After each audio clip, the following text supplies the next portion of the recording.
You're watching The Jaimee Rogers Show.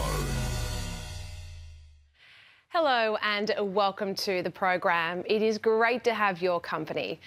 Coming up tonight, $2.2 billion in taxpayer money has gone to left-wing advocacy groups since 2021.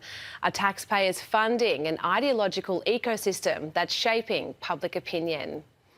The debate over transgender athletes in women's sport continues to divide sporting bodies around the world. Can women's sport remain fair and safe if biological distinctions are removed? And Australia's offshore wind ambitions are struggling to get off the ground, while the US is investing hundreds of millions of dollars into our critical minerals. Are we getting our energy priorities wrong? But first, Australia has an investment problem. We need more of it, not less. So why is the Albanese government making Australia a harder, more uncertain place to do business? Their record shows higher taxes, more regulation, higher power prices. You have to ask yourself, does this government really understand the importance of investment and trading with friendly nations? And nowhere is that question more important right now than Japan. What started as a story about an inappropriate podcast appearance is exposing something far more serious. The Prime Minister's recklessness is putting this all-important bilateral relationship on the line. By now, you've heard more than you ever wanted to about Anthony Albanese and two Japanese melons. They were gifted to him by Japan's Prime Minister during her visit to Australia to mark 50 years of the treaty that helped transform the economic relationship between our two countries. These melons were more than just fruit. They were a sign of respect. But giving fruit in Japan, and melons is kind of at the top of the list. So he got a crown melon, and these crown melons are probably about $25,000 each. They're like the Grange Hermitage of fruit. And Albanese later described the gift as pretty strange before the conversation descended into innuendo of female anatomy. The Prime Minister says his comments have been misrepresented. He's refused to apologise, and his female ministers have stood behind him despite the undeniable hand gestures. I completely disagree with that interpretation. It is 100% wrong. The Liberals have absolutely lost the plot, trying to perpetuate this ridiculous thing. The Prime Minister's been very clear. There has been some significant mischaracterisations. The remarks from the Prime Minister have been misinterpreted. He has enormous respect for women. The PM appeared on a satirical podcast and there are people trying to blow that up. There has been a sensationalised reporting. Those opposite who've engaged, Order. who are so desperate to score political points that they are confecting a diplomatic issue. Those female MPs have now lost all credibility and integrity when it comes to defending women. Now, outside of that hypocrisy, there's bigger issues at play here. As Chris Uhlmann wrote in The Australian, Japan was Australia's second largest source of direct foreign investment in 2024, almost $160 billion. Japanese investment helped build Australia's LNG industry. Japan remains our major customer for our coal. Australia has spent half a century building this relationship. But partnerships like this can't be taken for granted.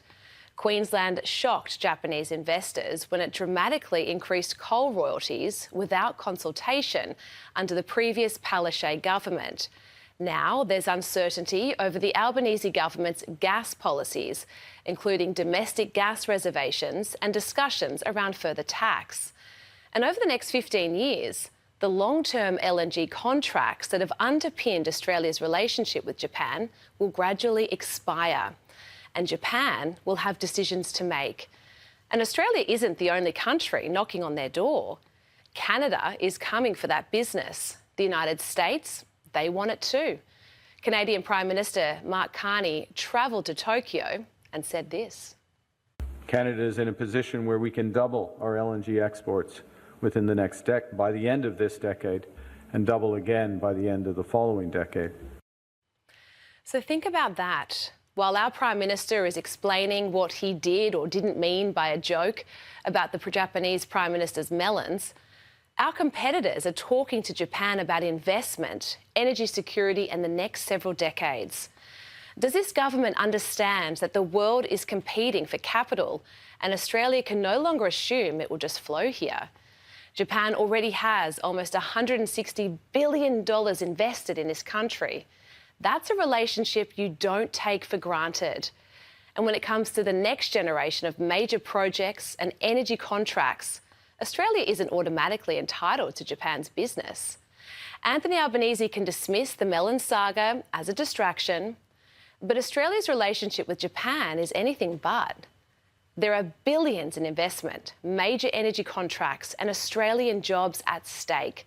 Australia spent 50 years building this relationship. It would be an extraordinary act of arrogance to assume it belongs to us for the next 50. Prime Minister, put your ego aside, admit you got it wrong and do what's right for the country.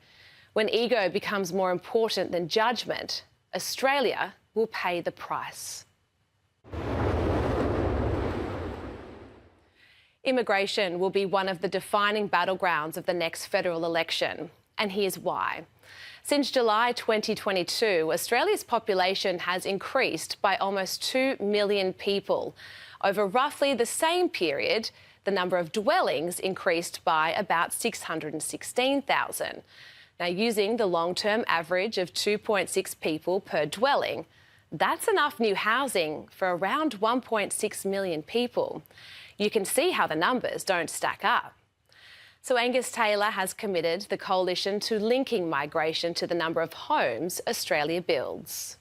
It will be well below 180,000. It will be a number that will be real. The number will be right.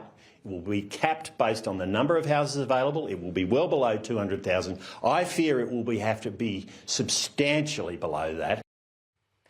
And this plan puts the migration rate at about 0.61% of the population, slightly below the average during the Howard years. Taylor's argument is simple. Don't bring people into the country faster than we can build the homes to accommodate them. Hard to argue with that.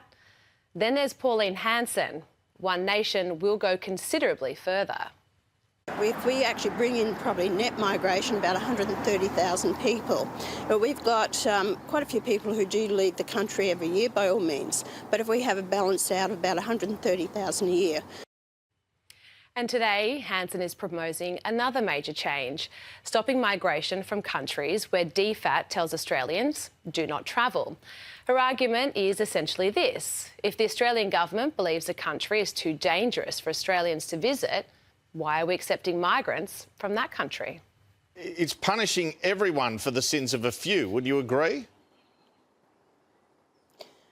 Well, what do you say to the people out there that have lost their loved ones because of one or two people? What do you tell them? So what do I tell the people out there? Oh, don't worry about it. Let's take the risk and bring these people in the country. I'm sorry, Andrew, I'm not interested in that. Now, to me, Pauline's argument here might sound good, but the devil is in the detail. Ukraine is on the do not travel list. Should we not accept refugees from Ukraine? Many of these people love the West. Why should we shut our doors to them? Even so, you can see how the ground has shifted when it comes to migration. Australians are no longer willing to tolerate it at any level. And this is where Labor are vulnerable. Because after several years of extraordinary population growth and a housing crisis that has many locked out Australians of owning home ownership, voters are going to demand an answer to a very simple question. What is the right level of immigration for Australia? And whichever party gives the most credible response may have answered the defining issue of the next election.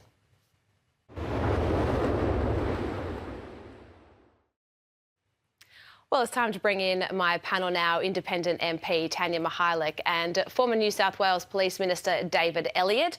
Great to see both of you. Let's start with the polling, though, that has come out just before we came on air, and it's pretty much remained unchanged. This is under resolve. So we've got Labor at 28%, One Nation 26%, and the Coalition at 23%. What's your first response when you hear those numbers? Well, it seems that the numbers haven't changed now for the last few months. There's certainly a big move towards one nation. Both Labor and the Coalition are hurting as a result. So it seems like there's a bit of an anti-establishment mood right now in Australia, and it's here to stay. The interesting thing, David, that did come out with this polling was they were asked who the preferred Liberal leader would be. Now, Angus Taylor was ahead on 30%, Andrew Hastie 10%, Tim Wilson on 5%. But 56% of those that were asked were undecided. Well, they were looking for Josh Frydenberg's name. But it's quite clear that you can't become Prime Minister on a Liberal Prime Minister with 30% of people wanting you to be the leader. And, of course, he's winning. That's the highest number. But the reason why our polling isn't moving is because they're not inspired by the leadership. And no matter what Angus Taylor does, right or wrong, some things I like what he's doing, sometimes I disagree with what he's doing, but it just ain't moving. And it hasn't moved for months. So you think this is they need someone like a Josh Frydenberg to come in? Yeah, I think if you remove Angus Taylor right now before the next election, that is going to be suicide for the Liberals. Well, it's been done before. I mean, you know, Bob Hawke famously came in. Campbell Newman came in from outside the Parliament and had a thumping victory. So it's been done before. I'm not advocating a change now, but it is 18 months. And if we want to lose even more seats, particularly to one nation, well, then people need to accept the fact that is what's going to happen. Tanya, let's look at some of the legislation that has been announced today in New South Wales, and this is around the buyback scheme when it came to the guns. Now, I don't think it's surprising that New South Wales signed up, and we think that Chris Minns was the first one to come out with this idea, and then Albanese sort of jumped on it and wanted to make it a national buyback result. Do you think this is the right solution for what we saw in Bondi, or is this almost a scapegoat in a way for those that have done the right thing with their guns, that they're going to have to bring them back, and we're going to not be focusing on the real issue here, which is the Islamic extremism, and instead we're focusing on this gun buyback? Yeah, and remember, Minns originally brought this, obviously, after the tragedy in Bondi, very quickly into Parliament. And told us there was a lot of urgency to this gun buyback scheme. And 11 months later, it still hasn't been implemented. It's now going to be implemented in November. Interestingly, states like Queensland and Victoria have rejected the idea of it, which says a lot. I was one of the MPs as part of the right-wing crossbench that actually voted against it. The Nationals also voted against it. The Liberals voted with Labor and the Greens to support it. I understand a lot of people it's a very sensitive issue. It was a complete and utter tragedy what happened in Bondi, but like you rightly alluded to, it was because of radical Islam and terrorism why Bondi happened. It's not because of law-abiding citizens who own guns. And I think ultimately what this scheme is going to do is punish people, primary producers, people out in the farms in regional New South Wales.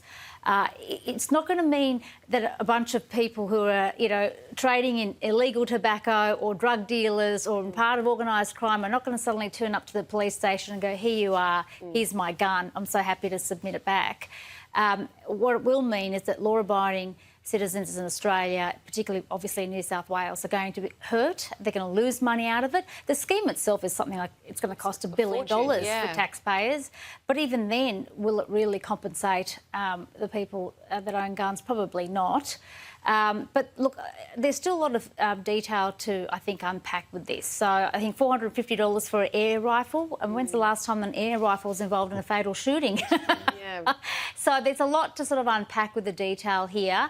I understand there is support for this. Traditionally, there's always been a support for these schemes post a tragedy. We saw that with Port Arthur and so forth back in when Howard announced it years ago. But this time I don't think there's the same support out in the community. I think people are questioning whether this is really necessary. What do you make of it? Well, I mean, I like the idea of a cap. I think that's very important because there's no reason for people to have 50, 60 guns. I think Chris Minns is allowing his emotions to dictate this policy, and I like him for it. I think that's great. Every father would allow their emotion to run the gauntlet on this sort of policy. It's not practical. I know when I was police minister, it was made very clear to me it is not practical to have New South Wales have one law and Queensland and Victoria have other laws, because you just cannot have a copper at every border crossing and say, can can I please have a look in your boot to see if you've got guns that you're bringing over into the new jurisdiction, into another jurisdiction. So my advice to Chris would be, mate, love what you're doing. Every father in the country does. However, it's not practical. I do want to have a look now at the Nationals. They've had their federal conference over the past few days and some interesting things have come out of it.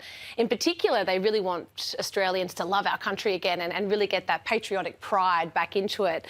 But there were a few things that stood out for me. One was around the discussion about childcare choice, and I've been very vocal on this program that I think whoever can nail the childcare policy in going into the next election is going to go miles ahead to at least getting over the line. What do you make about just at least having the discussions about childcare choice and giving parents options? Look, I think it's great that the Nationals are coming up with different policy that isn't just the usual sort of policy that you expect from them, focused just on regional parts of Australia. They're sort of thinking about the economy and obviously thinking about childcare is really addressing an economic issue, isn't it? It's not just addressing a family issue or a workplace issue. So I give credit to Matt Canavan and his team because I think they're giving it a red-hot go. They're up for a big battle ahead for them in Victoria, in New South Wales. There's some real big battles ahead for the Nationals politically because of the insurgents for and support of One Nation. But they're giving it a red-hot go with some of their policy decisions. So you've got to give them credit for trying. As they speak. Well, they had another idea that I thought, oh, David Elliott's coming on. Let's ask David about this idea. And I don't know, you might think it already exists, but they are thinking of university students will have their HECS debts waived in exchange for time served if you go into the Australian Defence Force. And I saw that and I thought, gee, that's actually not a bad way to try and boost numbers. Okay, so it's very naive and it has set aside some existing programs that I don't think they've considered the existing programs that are there. First of all, if you want a degree and you want a career in the military, you go to the Australian Defence Force Academy. In the event that the Australian Defence Force Academy, which is a college of the University of New South Wales, doesn't have the degree that you want to do, well then there is an option for you, like medicine, because ADFA doesn't do medicine or dentistry, then you have the option to go to the Defence Force, join the Defence Force. They then send you away to that university that you get the degree in, and then you come back. They pay for the degree, they pay for you to do the degree, and then you come back and you have a return of service obligation. I think it's the period served at university or spent at university plus 1 year. There's also a number of other programs. You can get a half scholarship and do a part-time degree, or you could just halfway through your career say, I want to go to university, and then you come back and do that return of service obligation as well. So there are a whole lot of programs. That is not the reason why people aren't joining Defence Force. People aren't joining Defence Force because every professional vocation in the country now has a shortage. You have a shortage of nurses. We have a shortage of teachers. We have a shortage of police officers. We have a when I was Corrections Minister, we were short 1,000 corrections officers. So that's not the only written tradies. I mean, every vocation at the moment, and people don't join not many people join for the money. They might join for the regular income. They might join for the security. You get a lot of kids from broken families that love the military because that becomes their family. But I think the Nats have actually misunderstood exactly what opportunities there are. I mean, the reality is, if you want to have a lifelong learning experience, you join the military. I mean, I've got a godson in there at the moment. I've got my son's in the system at the moment. I always say to them, you know, if they offer you a degree in brain surgery, or if they offer you a certificate in photography, you take it. And that's one of the things that keeps people in the Defence Force, but it's not the reason why they join. Yeah, but kudos to the Nationals. I think it's actually not a bad idea. But it already exists. Well, not really. This is for any degree that you know why people aren't joining the Defence Force at the moment? Because they're woke. Because people who normally would go to the Defence Force are now looking at it and they're saying, you know, I have to have, you know, you're an organisation which I thought was a conservative, dignified, moral organisation, and you spend half your life promoting your Mardi Gras float. I mean, all great that we've got gay people in the military. Oh, that's fantastic. We've got to represent the population that we serve. But you look at some of the stuff that they've got to go through at the moment, and that's why people are turning off. And, you know, the fact that you can turn up one morning in the Defence Force and decide that you're identifying as a different gender just so that you can do a different basic fitness assessment. I've got 2 kids with a lot of HECS debt. If I can get it waived, I'd send them tomorrow to the Defence Force. Yeah, but not everybody... That's great, but not everybody's suited... It's a great idea for the But there's not everybody suited for the Defence Force. Well, they'll be sorted out pretty quickly there, won't they? Well, that's another problem because they don't want to... People don't want people... Soldiers do not want to be serving alongside people that don't want to be there with them. They do not. So... Now, before I let you both go, superannuation has become quite the topic. Pauline Hanson referred to it this morning. Let's take a quick listen.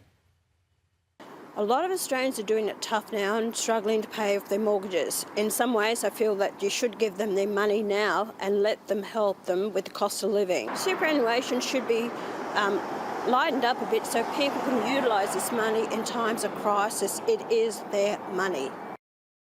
And then these comments follow Andrew Bragg's, where he said that superannuation was a big policy failure. What do you both think? Should we be touching super or just leave it? Every time the Labor Party touches superannuation, the Conservatives get upset, and I don't think it should be any different when it comes to Pauline Hanson. Superannuation was probably the best thing that Bob Hawke and Bill Kilty ever did for this country.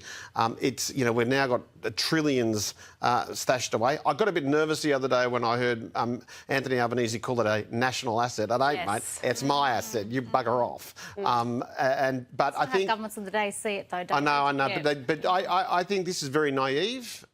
It will put people unnecessarily onto a pension at 65. And let's remember, this is 12% that your boss pays. Not so. If we want to give low-income earners more cash, give them a tax cut. Don't give them their super, which they'll just blow. I think the debate's worth having, to be honest. So I don't mind that Pauline's actually waved into the debate. She's quite smart to do so because people do talk about it. It's a big issue. A lot of young people now are raising, why am I paying this 12% super? And now they want to, take super out of kids that are under 18 as well. So I think the fact that people spend a lifetime of paying it and maybe never ever see reap the sort of benefit from it, it's starting to make people question the value of it.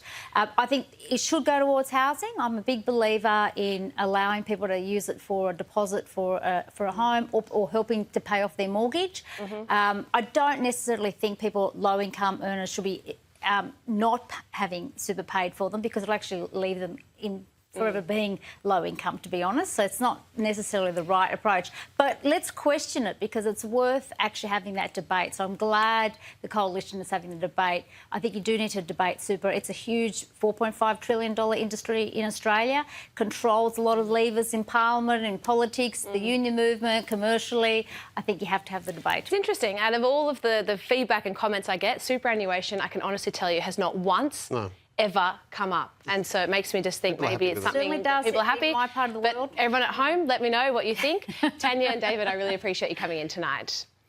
Well, let's go to Canberra now, and I'm joined by Senator Anne Ruston. Senator, it's great to see you.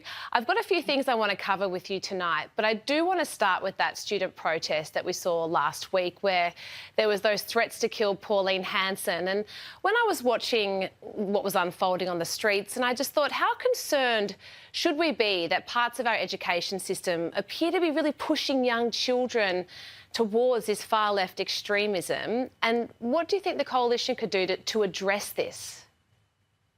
Well, look, first and foremost, it's always concerning to see particularly primary school-age children out protesting when, quite frankly, the best place for them to be is in school and learning. But I think there was a level of distress at how aggressive, how violent those protests were. I mean, we saw a Sky News reporter, actually be physically jostled by some of the children that were protesting. I mean, it really does bring into question the fact that we are turning into a country of great intolerance for other people's views. And, I'm quite happy, peaceful protest, and people can have different views to mine.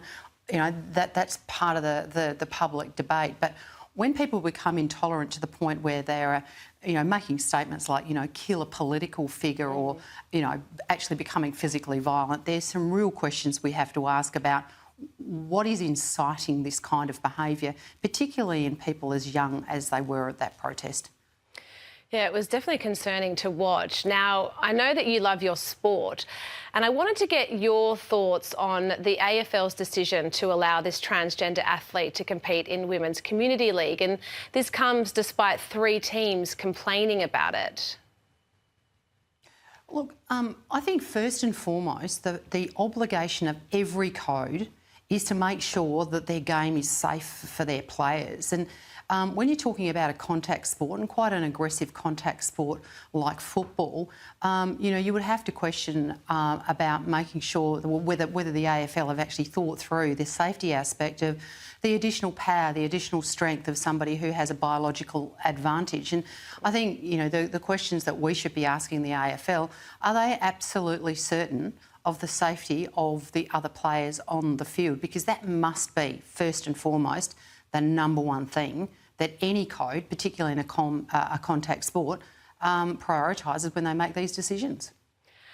Well, let's look at your portfolio now. And there was an article today where a whistleblower has lifted the lid about how bad the aged care system is. And there were things in there like 40% of aged care facilities have got a projected shortage of 110,000 workers by 2030.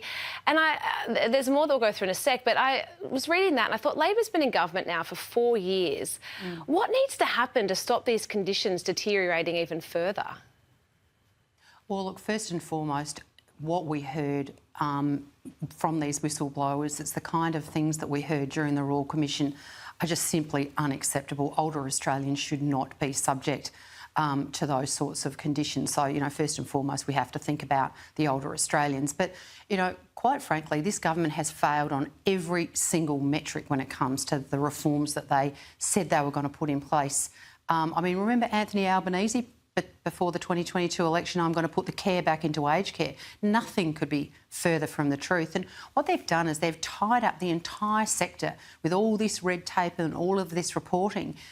We know we've got a shortage of people to actually care in these homes. What we need to be doing is releasing those people so that they are actually able to do the caring, because I feel incredibly sorry also for the staff in these homes. They don't want these situations to occur, but when they just don't simply have enough time because they're spending all their time writing a report to Anthony Albanese and his ministers when they should be caring for older Australians. This government's got a lot to answer for when it comes to aged care. They do, and in reading this whistleblower's comments, there's things like they've been left with faeces all over them, lying in wet beds, and one resident was apparently calling the police because no one would actually answer their bell. But before you go, the $10 billion a year Support at Home program. Now, this started back in November and it's already under intense pressure, and there's claims that providers are charging inflated prices and older Australians are abandoning essential services because they can't afford the new co-payments. Can you just explain to all of us how such an expensive and important program has gone so wrong so quickly? Well, basically, the government didn't think about what they needed to do to transition. And the old program, we're seeing that people are paying 40% more for exactly the same thing under the Support at Home program that they were paying under the old home care package program. But I'll give you an example. It was one that the Inspector General raised. Older gentleman, feeling unstable, went to his doctor. Doctor said, you'll probably reduce your risk of falls by having a pair of crutches. If you go down to the pharmacy and you rent them for $50, you should be fine. The gentleman had a home care package, asked if he was able to get access to these through his home care package. Yes, you can. So he did. 3 months later, those same pair of crutches cost $1,800 from his home care package. That tells you the story about how the ridiculousness of how the government is rolling out this whole new Support at Home program, and in the process of doing it, it's just pricing themselves out of the market, and as a result, older Australians aren't able to access the care, even the care they used to be able to access. It is just diabolical. It's a disaster. It's just so sad, Senator. You also think about the health fund that's been cut, which is a totally separate area. This government is certainly failing to look after our older Australians. I do appreciate your time tonight. I will get you back on again soon. After the break, fairness, safety and the future of women's sport. Have we lost sight of why women's sporting categories exist in the first place? And later, are taxpayers funding left-wing activism?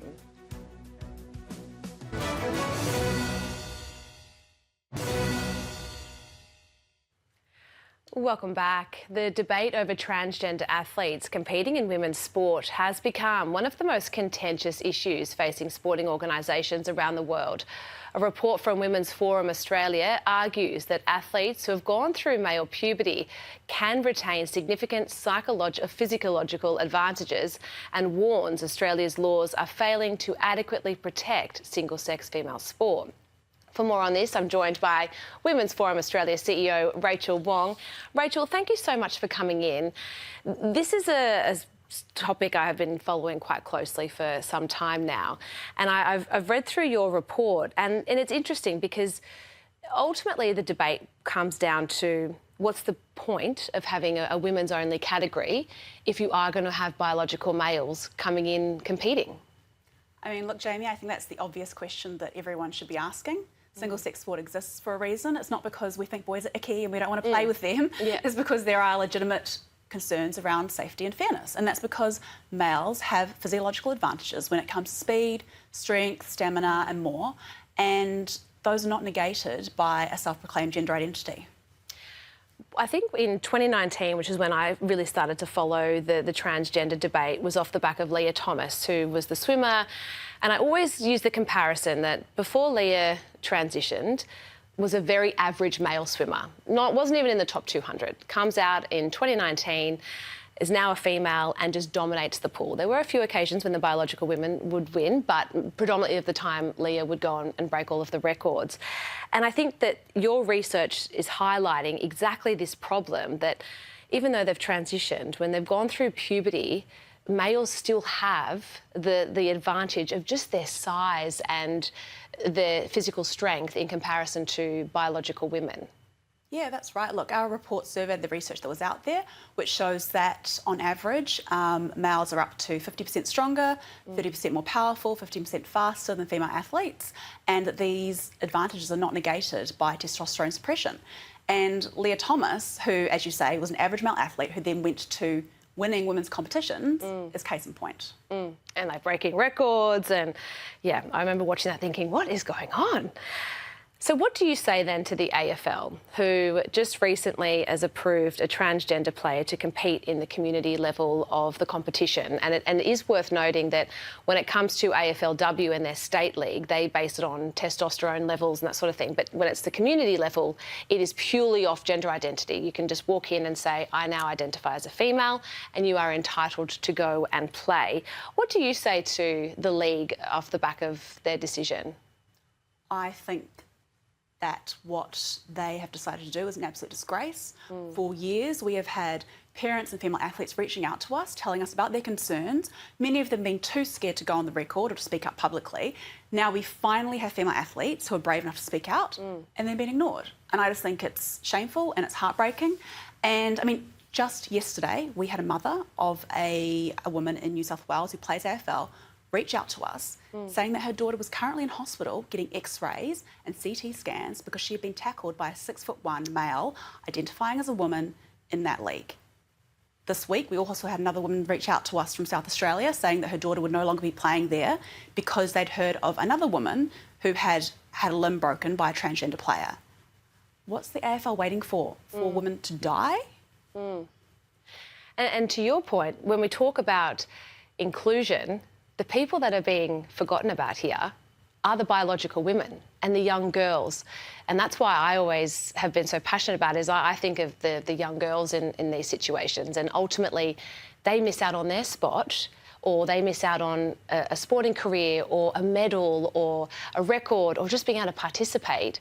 And so when we're having this discussion and we're worrying about, you know, inclusion and people, how they feel, we're forgetting biological women in all of this discussion. Absolutely. We literally have a situation now where women and girls are being excluded from their own sports, whether because of safety or fairness concerns or because they are losing out on spots or awards to male players.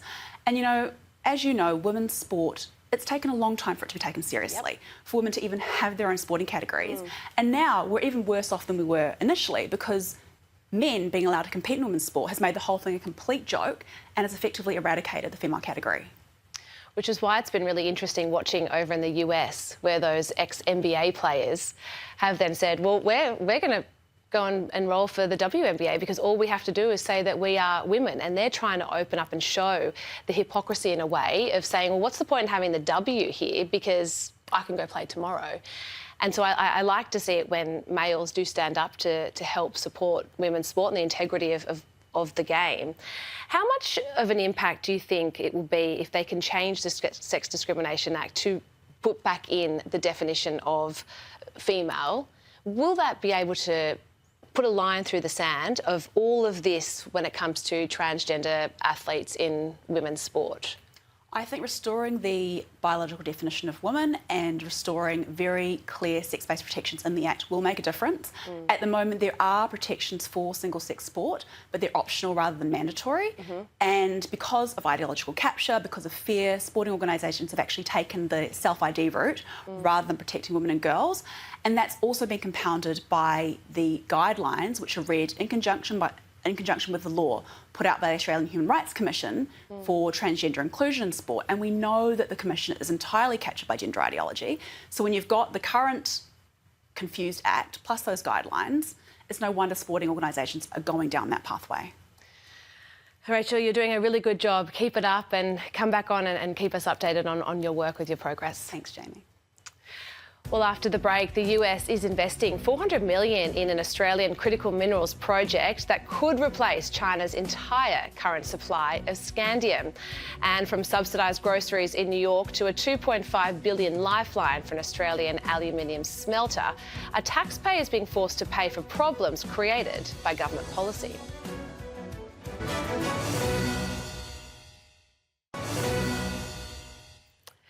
Welcome back. It's great to have your company. Australia is spending billions transforming our energy system, but are we backing the right technologies? 4 years after Chris Bowen identified 6 priority areas for offshore wind, not one project has been completed. And in half of those areas, developers haven't even received a feasibility licence. While at the same time, the United States is putting hundreds of millions of dollars behind an Australian critical minerals project that could challenge China's dominance for a resource crucial to defence and advanced technology. I spoke with MST financial energy analyst Saul Kavanich a little earlier. Saul, it's great to see you. Thank you for coming in. I want to start off with the offshore wind that I just mentioned in the opener about it's been 4 years since Chris Bowen identified 6 priority areas of where to put these offshore projects, but not one has been completed despite $40 million in taxpayer-funded money going towards it. What does this say to you about where we're at when it comes to offshore wind farms? Well, there's 2 key factors at play here. So the first one is that on the fundamentals, offshore wind is entirely uneconomic, requires prices well over $100. That's why the private sector's ultimately not signing the contracts needed to get these projects underway. And so we've seen the government essentially try and bet on a winner, which is a loser. But the bigger issue here, actually, beyond the ideological picking of winners, is we're actually seeing a government which is not competent in putting together policy details to deliver its outcomes. So right now and for the last 5 years, we've had the most pro-renewables federal government in Australian history. We've had the most pro-renewables New South Wales and Victorian government in Australia's history. And this year we're going to see not just harm to what we've seen, obviously, nuclear, in coal and in gas. We're going to see record low installation of solar this year. And next year, we're going to see record low installation of both solar and wind onshore. And so this is government that, even when it's trying to pull every lever it can to deliver a renewables rollout, is actually delivering lower renewables in addition to lower forms of every other technology, and it's actually been worse for the renewables sector than it was under the coalition. So then just elaborate on that for us, that if we are delivering less and less in the renewable space, we are ultimately going to be shutting down coal. What does that then say for our grid and ultimately our energy security? Well, this is why we've seen prices continue to rise on average over the last several years. It's because we're not investing in enough capacity. So forget the technology type. Just overall, there's not enough new supply coming online. And now we have things like the bailing out of Tomago smelter, which is an additional 10% of the grid demand in New South Wales. We've got the rise of data centres, which are going to add an equivalent amount over the next 5 years. So we've got actually rising demand, and yet we still have failed policies to even meet current demand, let alone stronger demand. So it's actually holding back the economy because energy drives everything. It's not just our bills at home, it's manufacturing, it's our AI and technology future, it's everything. And that's now suffering. There was an interesting announcement that I was watching on Business Weekend, and Ross Greenwood was speaking to the CEO of a mining company here in New South Wales where the US has invested $400 million, and it's because of the mineral scandium. And they're basically saying this is going to be a critical mineral to help national security priority over there in the United States. What does that tell you about, first of all, have we've been focusing on the wrong area when we go down that renewables push, and we're sort of missing the significance and the importance of some of these critical minerals that we have here? So unfortunately, since 2022, we've seen the government try to put a focus on offshore wind and on green hydrogen, and they both turned out to not play out. And the tragedy here goes well beyond the billions of dollars that have ultimately wasted in public money across these technologies. But it's actually we've lost the opportunity to focus on our critical minerals sector and our sovereign supply chains, which are much more important, where Australia can actually have a competitive, sustainable advantage. And it's critical for our national security priorities, both in Australia but with our allies around the world, especially the United States.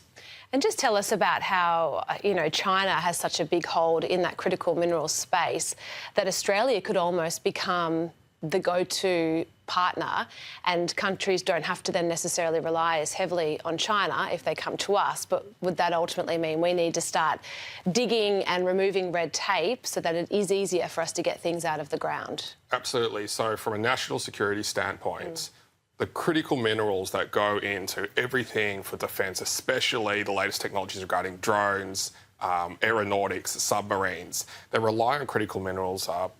Scandium is one, obviously a lot of rare earths as well. And unfortunately, China controls, in some cases, 80, 90, even close to 100% of not necessarily sometimes the mining, but especially the processing.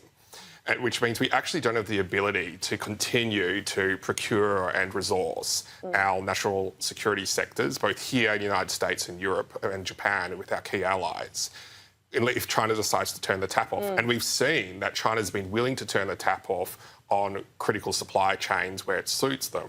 And so now you're seeing the United States and others have a really big focus on this area, realising we need sovereign supply chains which diversify away from China. And Australia plays a really important role here because we've got a lot of the rocks in the ground in order to do this. But we've got an approvals landscape, as you highlight, which has become increasingly challenging. We don't facilitate investment anymore in this country. We just regulate and stop things.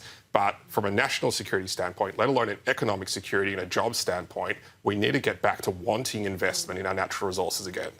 And just quickly before I let you go, I just came across an announcement from UNSW where the Australian Renewable Energy Agency is giving them $6.5 million to try and research ways of overcoming the reliability of the grid that's dependent on renewables. And I saw that and I thought, surely we should be starting to put money into research of other areas like nuclear instead of putting all of our eggs in the one renewable basket. Well, I might take a different point of view on that one. I don't think we need to waste taxpayer money on any of these kind of studies. I mean, if you're still trying to study something as fundamental as that, it's probably a sign you're down the wrong track to begin with. If we just allowed the private sector to do this, so for example, we lift the ban on nuclear, let the private sector commercially do their own studies to see if things work here. We don't have to waste taxpayer money on it. Industry, which knows what's best, they're the ones who can spend the money, do the studies, and then ultimately get things built. Saul, I really appreciate your time tonight. Thanks for coming in. Anytime. Well, governments love promising to make life more affordable, but what happens when their solution is simply to make taxpayers pick up the bill? New York Mayor Zoran Mamdani is pushing ahead with government-backed grocery stores, promising food at 30% below market prices. While here in Australia, taxpayers are footing a $2.5 billion package to keep the Tomago aluminium smelter operating. So are governments solving affordability problems or spending billions of compensation for issues of their own policies? Joining me now is the Institute of Public Affairs Chief Economist, Adam Crichton. Adam, it's great to see you. You wrote a really interesting article called "Socialism is Set to Rot New York as It's Doing in Australia." And within this, you describe Zoran Mamdani's government-owned grocery store as a contender for the most stupid economic policy around. Tell us why you think this idea won't work.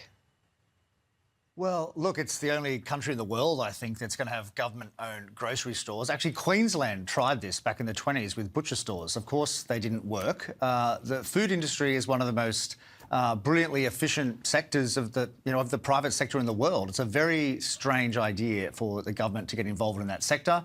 But he has promised that by the end of next year, there will be 5 government-owned grocery stores in New York City.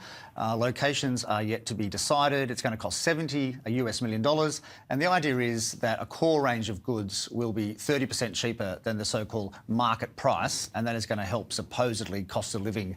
But, of course, it's just a completely ridiculous idea. I mean, just think, firstly, 30% below what price? I mean, whether it's bread, eggs or milk, there's a whole range of brands of various prices. So 30% below what? And of course, if these stores can actually charge 30% less, then you just come in, if you're a restaurateur or a middleman, you just come in and buy them all and then resell them. And of course, it's unfair competition to the other supermarkets already in New York that have to pay rent, that have to pay tax. Look, the only thing that can be said about this that is good is that it's going to fail, and it'll be a textbook case of failure. And you do make that interesting comparison with Australia, where we've seen $2.5 billion committed to keeping the Tomago up and running. And your argument is that government energy policy helped create this problem, and now taxpayers are being asked to fix it.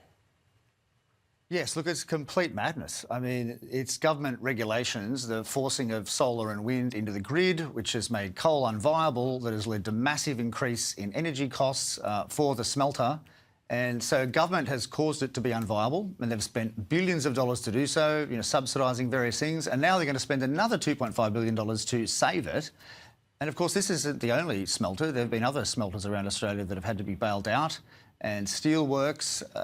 So it's just completely crazy. And then the Prime Minister has the gall to come and stand up at a press conference and say that he's, saving all these jobs. I think the cost of saving these 1,000 jobs is $2.5 million a job.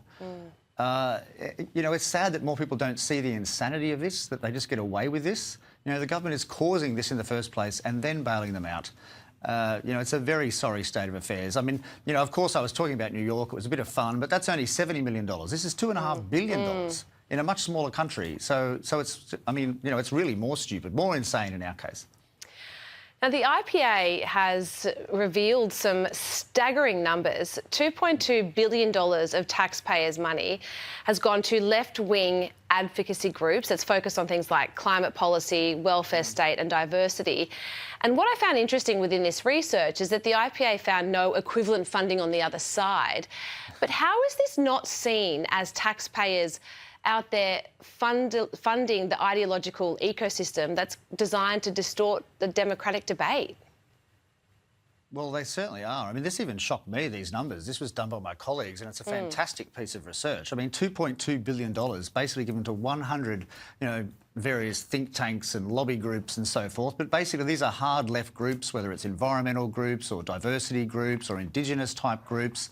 So this is just an extension of the federal bureaucracy, really. They should, all the employees of these groups, they should be added in with the federal bureaucracy, because they would not exist without these government grants. And then, of course, they completely corrupt not just the political process, but they all release reports and they give stories to the media. So you get a very, false impression of what civil society actually wants. And yes, you're quite right. I mean, people, the groups on the right, they never get any money. People for small government never get any money. The IPA certainly gets no money from government.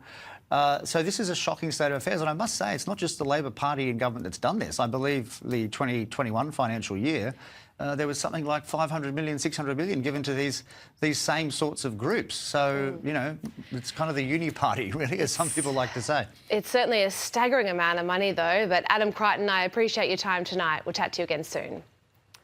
Well, who's under the most pressure next week? I'll have the pressure test after the break.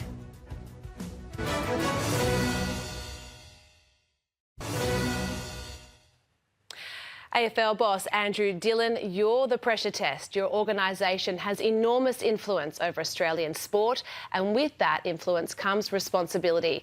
Women fought for decades for their place in Australian sport, and what do you say to the biological woman who missed out on a place in the team because that spot went to a transgender athlete?